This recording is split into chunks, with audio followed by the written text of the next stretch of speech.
한국 핵무장. 윤석열 정권뿐만 아니라 그전부터 확장 억제 또는 확장 억지력 타령이 계속 나오고 있었는데, 확장 억제 또는 확장 억지를 간단하게 말하면 미국이 미국의 군사 동맹국을 방어하기 위해 핵전쟁에 기꺼이 참전할 의지를 보인다는 것입니다. 하지만 2025년 현재 북한은 핵무기를 개발해 보유하고 있으며 미국 본토를 타격할 수 있는 ICBM 개발에 매진하고 있다는 문제가 있습니다. 바꿔서 말하면 북한에게 미국의 공격에 보복할 수단이 전혀 없었던 과거에는 확장 억제 정책이 설득력이 있었지만, 미국에 보복할 수단을 북한이 점점 구체적으로 갖추고 있는 2025년 현재는 확장 억제 정책이 설득력이 없다는 얘기가 됩니다. 따라서 프랑스를 포함해 2차 세계대전 이후 핵무기 보유국이 된 국가들이 항상 내세우는 상황 발생 시 미국 본토가 핵폭탄을 맞아가면서까지 미국이 나를 지켜줄 것인가? 에 대한 근본적인 질문에 분명한 답을 해주지 못하는 이상 확장 억제 정책은 또는 확장 억제 타령은 공연불일 수밖에 없습니다. 참고로 프랑스는 2차 세계대전이 끝난 직후인 1945년부터 핵무기 개발을 시작해 1954년 피에르 멘데스 총리 시절 핵무기 개발 비밀 프로그램을 본격적으로 가동했으며, 1956년 수에즈 위기 또는 2차 중동 전쟁 이후 이스라엘과 사하라 사막에 비밀 핵 개발 시설들을 만들고 1958년 드골이 대통령에 복귀하면서 핵무기 개발 결정을 내린 바 있습니다. 프랑스에서 돌아와서 윤석열은 워싱턴 선언을 통해 미국의 보장을 다시 한 번 더 확고히 하려고 했지만, 미국 본토에 북한 ICBM과 핵탄두가 떨어지는 위험을 감수하면서까지 미국이 한국을 보호해 줄 것인가? 라는 펀더멘탈한 질문은 여전히 시퍼렇게 살아 있었습니다. 관련해서 한국의 핵무기 개발에 대한 얘기를 조금 해보면, 닉슨이 주한미군 2만 명을 철수했을 때 워싱턴의 공약에 확신이 없었던 박정희는 1970년대 초부터 핵무기 개발을 시작했습니다. 하지만 한국의 핵무기 개발은 박정희가 암살되고 전두환이 핵 개발을 안 하겠다는 상납을 하면서 중단되었습니다. 시간이 흘러 북한이 핵무기 개발을 마치고 핵무력을 계속 증가시키면서 자칭 보수와 진보를 막론하고 한국 국민들의 한국 핵무장 지지율은 급증했지만, 사대주의에 찌든 한국 엘리트들, 특히 자칭 진보 쪽 엘리트들의 경우 한국 핵무장에 대해 미리 선긋기를 하고 있었습니다. 따라서 예상되는 이재명 정권에서는 집권 초반에 한국군 숙청과 함께 재래식 군사력 강화, 핵잠 개발, 미국을 포함한 다른 국가 액터들과의 파트너십 활용을 통해 지역 안정을 유지하는 데 집중할 가능성이 높다고 웃자는 봅니다.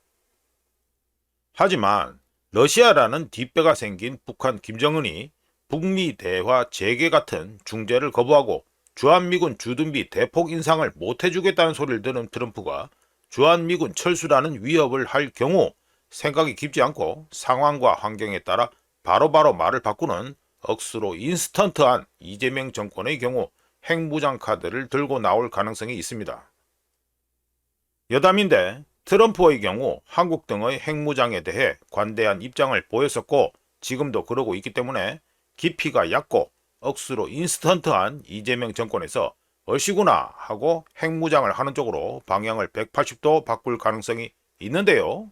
하지만 트럼프가 입장을 바꿔 협상을 위해 한국에 대한 통제력을 계속 유지하겠다고 할 경우 깊게 생각하지 않고 임시 땜빵으로 결정할 가능성이 높은 이재명은 트럼프가 쳐놓은 함정에 제대로 빠질 가능성이 있으며, 덕분에 한국 핵무장의 경우 20년 넘게 오랫동안 고민했던 자칭 보수와 달리 자칭 진보 정권에 의해 어설프게 급 진행되다가 국가 자체가 정치, 경제적으로 위험에 처할 가능성이 있습니다.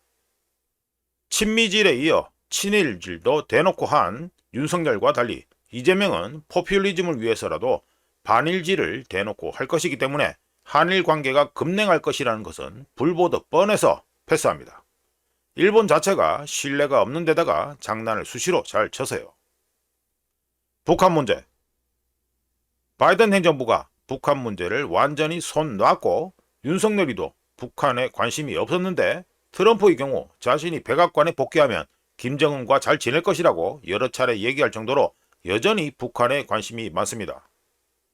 하지만 러시아라는 카드가 생겼기 때문에 김정은은 트럼프와의 만남에 목매달 필요가 없어졌고, 트럼프가 비핵화 요구를 하지 않겠다는 약속을 하지 않는 이상 김정은이 트럼프를 만날 생각이 없기 때문에 트럼프와 김정은의 만남은 2018년, 2019년과 달리 가능성이 매우 낮습니다. 단, 북한의 핵지위를 인정하는 발언을 계속하는 트럼프가 북한 비핵화를 요구하지 않겠다는 의향을 보일 경우 김정은은 미국뿐만 아니라 친북주의자들이 바글바글한 이재명 정권에서의 한국과의 관계 개선 제스처를 보일 가능성이 있습니다. 물론 그렇다고 하더라도 개성공단을 다시 연다는 등의 과거 방식이 2025년 현재 김정은에게 먹힐 가능성은 낮으며, 북한 발악이 또는 친북주의자들이 바글바글한 이재명 정권에서 다양한 북한 지원을 할 가능성이 있는데요.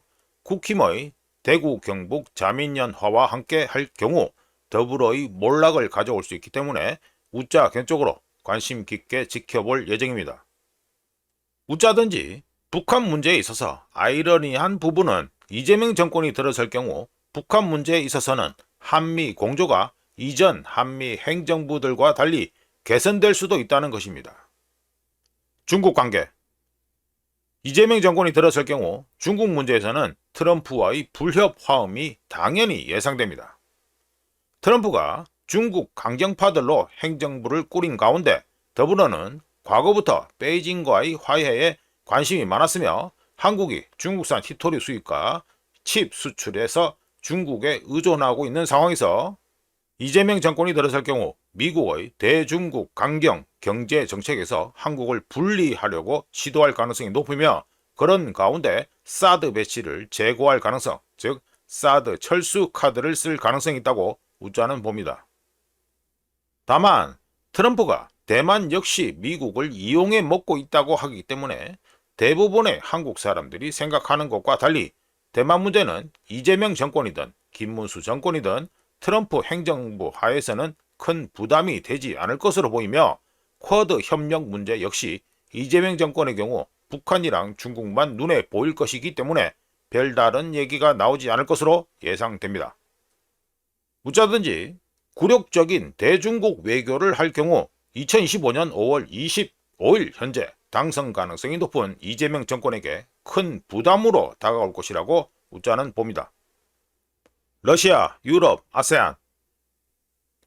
나토 미팅에 가고 우크라 네오나치랑 엮이면서 우크라 저주에 윤석열이 날아간 가운데 이재명 정권이 들어설 경우 우크라이나에 심정적으로는 공감한다고 하지만 우크라이나전에 휘말릴 경우 러시아가 북한을 통해 보복할 위험이 있다고 하면서 우크라이나와 거리를 둘 가능성이 높습니다. 하지만 서방의 보복 때문에 러시아에 먹이는 제재에서 이탈할 가능성 역시 낮습니다. 즉, 이재명 정권이 들어설 경우 문재인이 그랬던 것처럼 아세안에 초점을 맞추고 중국을 겨냥한 미국 주도 인도 태평양 해상 안보 구상에서는 거리를 둘 가능성이 높다고 우짜는 봅니다. 역내 포괄적 경제 동반자 협정. 한국이 미국을 이용해 먹고 있으며 주한미군을 한국이 악용해 먹고 있다고 트럼프가 보고 있는 가운데 이재명 정권이 들어설 경우 한국의 미국 의존도를 낮추기 위해 노력할 것이며, 이런 배경 속에 이재명 정권은 역내 포괄적 경제 동반자 협정에 더 의존할 가능성이 있습니다. 참고로 이재명의 경우 친중 성향을 보이고 있기 때문에 트럼프가 벌이는 대중국 칩 및 기타 첨단 기술 제품 판매 제한에 반대할 가능성이 높으며, 트럼프가 무역 정책에 무게를 두고 있다는 점을 고려했을 때 향후 많은 논쟁과 경제적 혼란을 초래할 것으로 예상됩니다. 여담입니다만 K 방산을 적극 광고했던 윤석열과 달리 이재명 정권은 한국의 무기 수출에 브레이크를 걸 가능성이 있습니다. 화면에 나온 후보들 사진만 봐도 깜깜한 가운데 마무리해보면 더불어를 중심으로 민주주의의 위대한 승리라는 구라를 계속 치고 있는데, 우짜가 여러 차례 얘기한 것처럼 한국은 87 체제가 들어선 이후 대부분의 대통령들이 탄핵되거나 구속 및 투옥되었으며 윤석열도 깜빵에 갈 것입니다. 즉, 아이러니하게도 87 체제 이후 한국은 안정된 것과는 거리가 먼 세월을 보냈다는 얘기지요. 21대 대선을 통해 새로운 대통령이 취임한 후 한국의 대내외 정책 변화 및 영향은 엄청나고 심각할 것입니다. 그리고 불안정의 끝을 보여주고 있는 한국은 트럼프 행정부의 외교 정책을 시험하는 중요한 본보기가 될 것이며 한국은 당분간 극심한 혼란에서 자유롭지 않을 것으로 예상합니다. 우짜가 보기에 2025년 현재 한국은 자체 방위 책임을 맡고 우방국과의 군사협력을 강화하면서 한미 상호 방위 조약을 개정하고 주한미군 철수에 미리 대비하는 것이 좋으며 특히 이재명 정권은 북한과의 대화를 통해 북한이 군사력, 정확하게는 핵무력을 계속 증강할 경우 한국 역시 핵무장을 할 수밖에 없다는 걸 분명히 해야 합니다. 친북론자들과 또 다른 버전의 사대주의자들이 바글바글한 더불어 정권에서 북한과 대화가 잘 될 가능성은 거의 제로에 수렴되지만 말이죠. 냉전 종식은 미국의 오만함과 무모함을 초래했으며 그 결과는 2025년 현재 목격되듯이 재앙적입니다. 기존 관성에 따라 임시 땜빵질만 할 것이 아니라 새롭고 더 실용적인 안보 질서를 구축할 기회를 잡아야 한다고 우짜는 봅니다. 이상 21대 대선 이후 대한민국 이야기였습니다. 구독과 회원가입 항상 감사합니다. 다른 이야기로 또 찾아뵙겠습니다.